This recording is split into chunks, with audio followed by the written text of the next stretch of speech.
Hello everyone, Sash here, and today I am giving you two Sky Striker deck profiles. That's right, two. I haven't uploaded in a while. I know it's been about 3 weeks, and I said I'd upload more.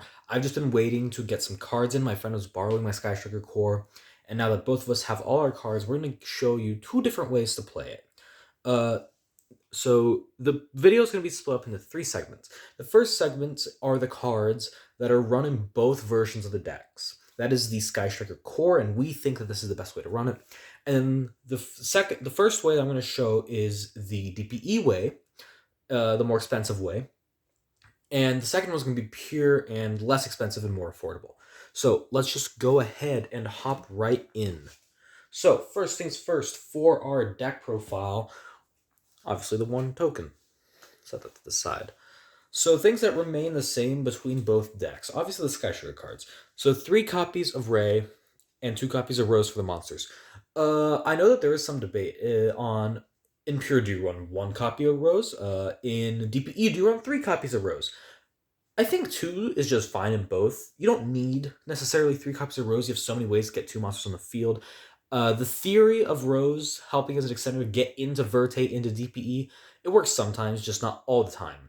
So I think just for more consistency, 2 copies of Rose is perfectly fine.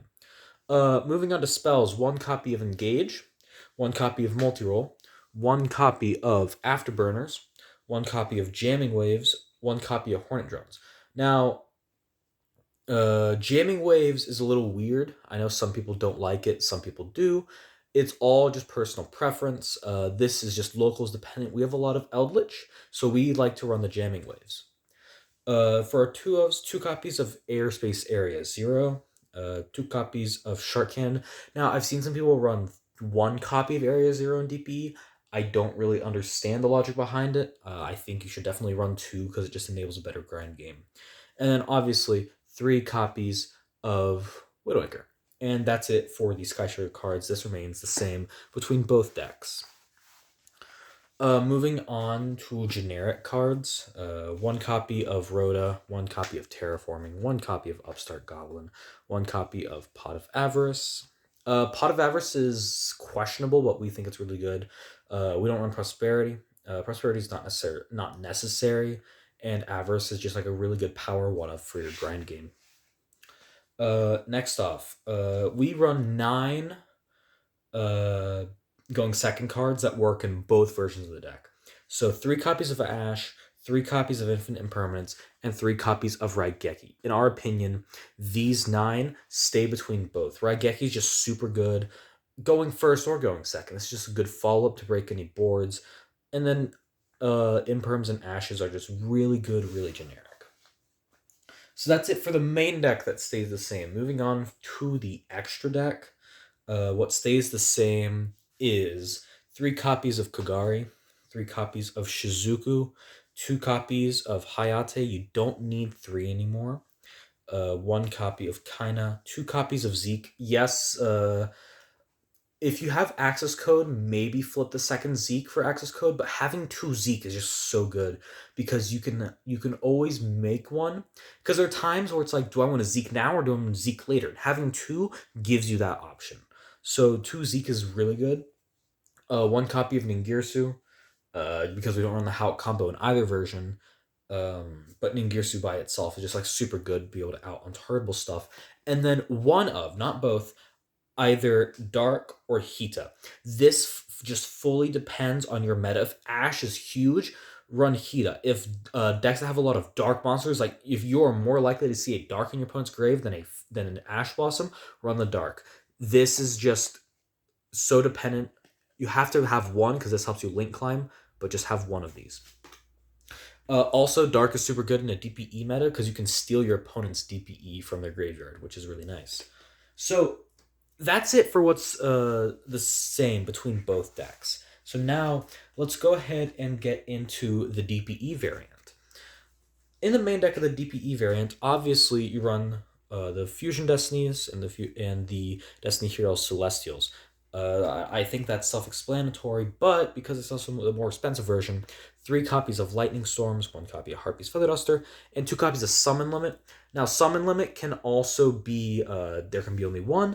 This just depends on your meta. My friend who plays this variant at locals, specifically in our locals, Summon Limit is better.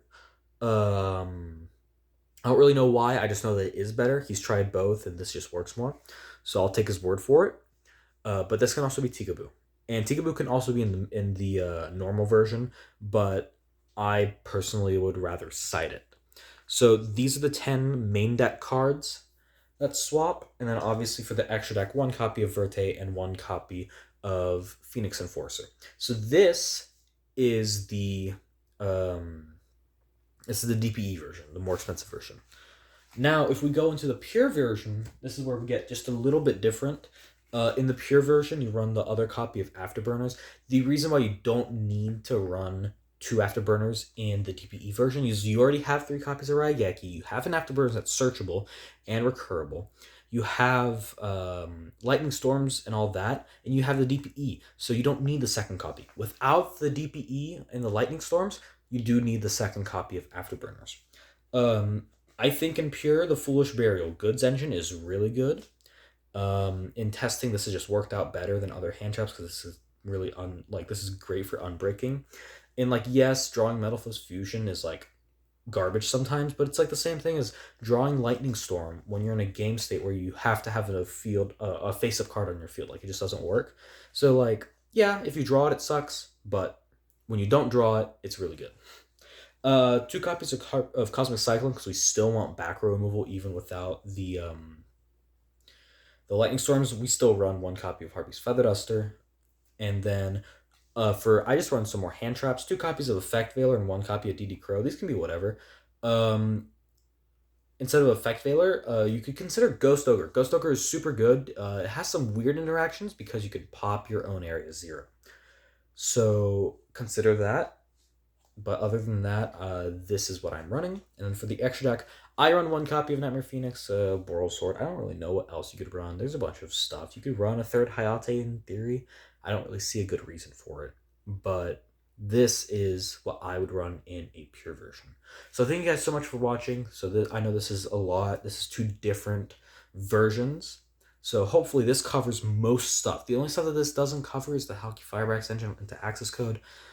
And in my opinion, I don't think you should run the Hulk engine. I think you should just run the access code. Because the issue with the Hulk engine is you get cut short on so much. You get cut short on your Zeke, you get cut short on an Ingirsu, and you get cut short on either your Hida or your Dart. And these cards are just so good together. And the fact that you have to take all that out just for an OTK plan when you don't necessarily need it all the time, I think that takes away from it. I think you can just cut a Boral Sword or an Ingirsu or a Dark or a Zeke for an access code and you'll be perfectly fine. So thank you guys so much for watching. If you enjoy, subscribe, like, do whatever. It's support. Yes, helps. Have a great night, day, whatever. Bye-bye.